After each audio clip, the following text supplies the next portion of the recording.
Je vous préviens, je ne vais pas vous épargner. Et ça commence dès maintenant. Avouez-le, vous vivez probablement une vie trop facile et confortable. Faut se le dire. L'immense majorité des individus sont mous et faibles. Et quand je dis ça, je n'accuse personne. Ce n'est pas un défaut de personnalité, mais plutôt une programmation génétique. Comme les animaux, les hommes sont programmés pour rechercher le confort et penser dès que possible leurs blessures physiques et psychiques. En effet, pour éviter la souffrance, vous aurez tendance à rechercher des endroits sûrs. Regardez les médias qui confortent votre opinion. Essayez de passer le moins de temps possible à faire ce que vous n'aimez pas. Choisir vos hobbies selon vos points forts. Renoncer rapidement en cas de douleur ou de difficultés trop importantes. Recherchez les personnes qui partagent votre point de vue et compatissent à vos difficultés. Ainsi, vous définissez sans le savoir des limites à votre vie et à celle de vos proches. Dès que vous essayez de réaliser des rêves au-delà de ces limites, le doute arrive et tout le monde essaie de vous en dissuader. D'ailleurs, ces limites artificielles vous restreignent à 40% de votre potentiel. Vous imaginez ? Cet état de fait se traduit par une négativité généralisée qui vous dit sans cesse que vous n'êtes pas capable de le faire. Vous devez donc apprendre à remplacer cette impossibilité par une autre question. Et si ? Mon fils de 13 ans est venu vers moi la semaine dernière en me tendant un problème de maths. Il m'a dit « Papa, je n'y arrive pas. Je suis nul en maths. Je comprendrai jamais rien. » Je l'ai aidé bien sûr. Mais je lui ai surtout posé cette question. Et si au lieu de partir battu, tu te disais que c'était possible ? Que tu vas quand même le faire car tu en es capable. De la même manière, dès que vous êtes découragé, posez-vous ces questions. Elles permettent de ranger la négativité au placard et vous projettent dans un futur où votre potentiel sera exploité à sa juste valeur. Vous êtes bien obligé de faire ça, car vous ne pouvez pas espérer vivre une vie sans difficulté. Vous avez sans doute dû faire face à des épreuves et des obstacles par le passé. Peut-être que même que vous en affrontez en ce moment. Les épreuves peuvent revêtir beaucoup de formes. Par exemple, vous n'êtes pas en sécurité, vous n'êtes pas reconnu à votre juste valeur, vous ne pouvez pas faire ce que vous voulez, êtes-vous au chômage? Avez-vous subi des violences dans votre enfance? Avez-vous eu un accident? Avez-vous une vie tellement facile qu'elle se transforme en ennui permanent? Alors que faire lorsqu'on a tout ça sur le cœur? Le meilleur moyen pour y remédier, c'est d'écrire. Notez ce qui vous blesse et ce qui vous empêche d'avancer. Soyez précis, soyez honnête avec vous-même. Ressentez les émotions que ces obstacles vous font ressentir. Et ensuite, décidez une fois pour toutes que c'est assez et qu'il est temps de changer. Pour vous donner du courage, souvenez-vous bien que l'adversité est le moteur de vos progrès futurs. Sans elle, vous vous complaisez dans le confort et l'inaction. Ne cherchez pas à la fuir, mais affrontez-la. Ne vous lamentez plus, combattez. Recherchez donc ce qui vous empêche de profiter pleinement de votre vie. Il est temps de changer. Rappelez-vous que plus la difficulté est importante, plus votre victoire sera éclatante. À présent, il est temps de regarder la réalité en face. Dans le miroir, que voyez-vous? De la tristesse? De la colère? Est-ce que vous aimez la personne que vous voyez? Ou est-ce qu'elle vous dégoûte? Oui, je sais, j'emploie des mots violents et je suis un peu agressif. Mais vous avez besoin d'un électrochoc. Donc je continue. Vous dites que vous êtes en surpoids? Non, soyez honnête. Vous êtes juste bien trop gras. Vous dites que vous êtes déprimé? Non, vous êtes juste paresseux. Maintenant, prenez des post-it, écrivez dessus vos insécurités, puis vos rêves et enfin vos buts. À présent, collez ces post-it sur votre miroir afin de les voir clairement en même temps que votre reflet. Si votre but est de lancer votre entreprise, par exemple, soyez lucide sur votre point de départ pour anticiper les étapes nécessaires pour y arriver. Et à propos d'étapes, découpez votre objectif principal en objectifs plus petits et atteignables. Si vous m'avez bien suivi jusque-là, vous aurez compris que c'est l'habitude au confort qui vous limite. Vous devez donc sortir de votre zone de confort. Tenez un journal de bord pour garder un œil alerte sur vos limites. Et concernant ce journal, oubliez les applications numériques. Rien ne vaut un bon papier et un crayon pour forcer votre cerveau à comprendre la situation. Dans votre journal, vous écrivez les choses que vous n'aimez pas faire et les choses qui vous rendent mal à l'aise.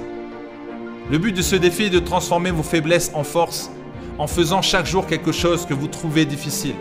Plus vous sortez de votre zone de confort, plus vous vous renforcerez. Cette petite habitude vous servira énormément en situation de crise ou de stress. Vous serez capable de lutter quoi qu'il arrive. Vous reprendrez ainsi le contrôle de votre esprit. C'est vous qui déciderez et pas vos habitudes. Vous devez atteindre l'excellence dans tout ce que vous entreprenez. L'excellence dans tout, c'est par exemple obtenir la meilleure note lors d'un examen difficile, proposer la stratégie marketing idéale ou encore exploser les objectifs de vente. Mais concrètement, comment on fait pour atteindre l'excellence? En réalité, c'est assez simple.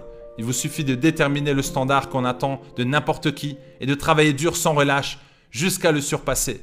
Par contre, préparez-vous. Les jaloux vont vous juger. En effet, ils vous voient accomplir ce que eux-mêmes n'auraient jamais fait. Ne vous laissez pas démonter. Utilisez leur négativité comme un moteur. Ils ne croient pas en vous, mais le défi est donc de leur montrer à quel point ils se sont trompés. Bien sûr, vous devez travailler plus que n'importe qui. Cependant, le travail ne vous fera plus peur. Vous en aurez pris l'habitude et vous aurez gagné en force et en endurance. Maintenant, il ne vous reste plus qu'à trouver quel défi d'excellence vous voulez relever. Une fois que vous savez quel défi vous allez relever, vous allez avoir besoin de modifier vos pensées afin d'atteindre plus rapidement le succès. Je m'explique, le plus simple est de visualiser votre réussite de manière stratégique. Imaginez que vous avez déjà atteint vos buts. Comment vous sentez-vous? Qu'en pensent les autres? Travailler dur est une bonne chose, mais travailler dur de manière intelligente est encore mieux.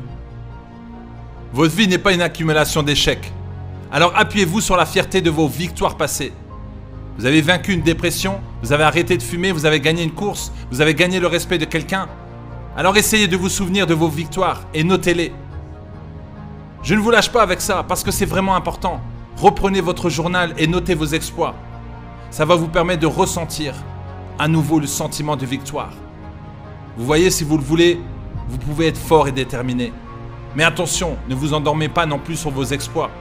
Retournez travailler en utilisant le sentiment de victoire comme carburant pour aller plus loin. Dès que vous sentez une petite baisse de régime, reportez-vous à votre journal des victoires pour vous rebooster. Ne soyez pas découragé par le degré d'effort apparemment demandé.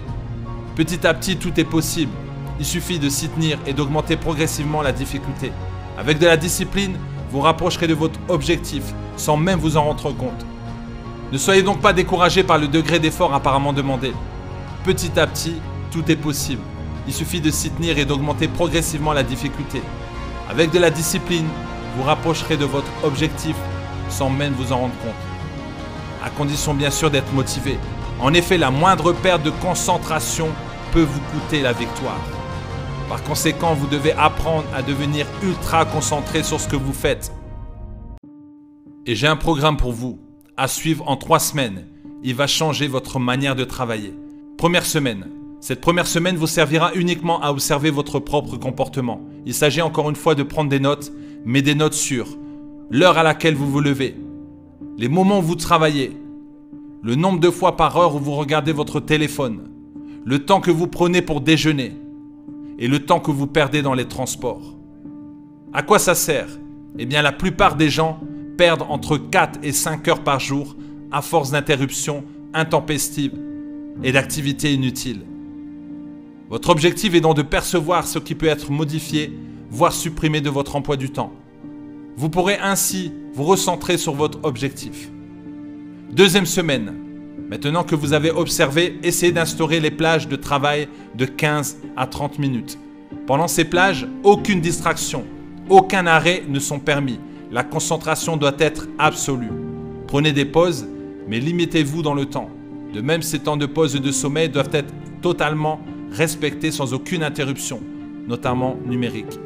En effet, effort et repos sont liés. Si vous ne vous reposez pas convenablement, ni suffisamment, vous ne pourrez jamais être à 100% de vos capacités. Troisième semaine. Enfin, au cours de cette 3e semaine, vous serez opérationnel et extrêmement productif. Votre agenda est désormais totalement optimisé et respecté. Vos plages de repos sont courtes mais suffisantes et vos plages d'activité ne vous permettent plus la moindre distraction. Vous êtes désormais un athlète de la productivité et rien ne peut vous résister. Mais ici, je me permets de vous mettre en garde. Quel que soit votre niveau de richesse, de succès ou le statut que vous avez réussi à atteindre, vous ne devez en aucun cas vous reposer sur vos lauriers. C'est l'erreur que commettent la plupart des personnes. Elles travaillent dur, obtiennent quelque chose, par exemple un métier et un bon salaire, puis elles arrêtent de faire des efforts, estimant qu'elles en ont fait assez. C'est là que ces personnes faiblissent et se ramollissent. Retenez bien, que si vous ne continuez pas à progresser, vous finirez par reculer. De plus, à partir d'un certain stade, vous n'affronterez plus seulement des gens normaux faciles à battre, mais vous ne pourrez plus vous contenter d'être le meilleur parmi les médiocres. Vous devrez faire face à des individus aussi motivés et déterminés que vous. Le seul moyen de continuer à être le meilleur est alors de brûler toute complaisance sur vous-même. Continuez à volontairement mettre des obstacles sur votre route. Lancez-vous des défis impossibles tous les jours, sans jamais vous arrêter. Lorsque vous avez fini de gravir une montagne, commencez l'ascension d'une autre. Il est illusoire de penser pouvoir réussir du premier coup sans échouer. L'échec ne doit pas vous décourager pour autant. Il n'est qu'une étape de plus vers la victoire, à condition d'apprendre de vos erreurs. Chaque fois que vous échouez, ne soyez pas abattu. Profitez de l'occasion pour en apprendre plus. Après chaque échec, écrivez dans votre journal ce que vous avez fait de bien. Notez ces réussites avec autant de détails que possible. Ne soyez pas trop dur envers vous-même. Au contraire, soyez généreux envers vos réussites dans vos échecs. Comment avez-vous vécu cet échec? A-t-il affecté votre vie et vos relations? Analysez votre état d'esprit avant l'épreuve et au moment de l'épreuve. Était-il à la hauteur? La plupart des personnes échouent sur ce point. N'oubliez pas que votre esprit est votre arme la plus efficace. Si vous ne croyez pas assez en votre réussite, vos chances de victoire sont nulles. Ensuite, faites la liste des choses que vous pouvez corriger. Soyez honnête envers vous-même à tous les niveaux et prenez la décision absolue de ne jamais reproduire la même erreur. Enfin, planifiez une nouvelle tentative. Vous l'aurez compris, il ne faut jamais rester sur une défaite. Ne laissez rien ni personne vous battre ou vous abattre. L'échec n'est plus une option pour vous désormais. Les difficultés et les épreuves sont généralement redoutées et évitées. Mais en raisonnant ainsi, vous risquez de passer à côté de votre vie. Vous ne découvrirez jamais votre potentiel si vous ne le forcez pas à se révéler. Soyez déterminé. Faites face à n'importe quelle difficulté. N'ayez peur de rien ni de personne. Dès lors, peu importe la victoire ou l'échec, vous serez alors au bout de vous-même et la fierté sera votre récompense. Donnez tout ce que vous avez.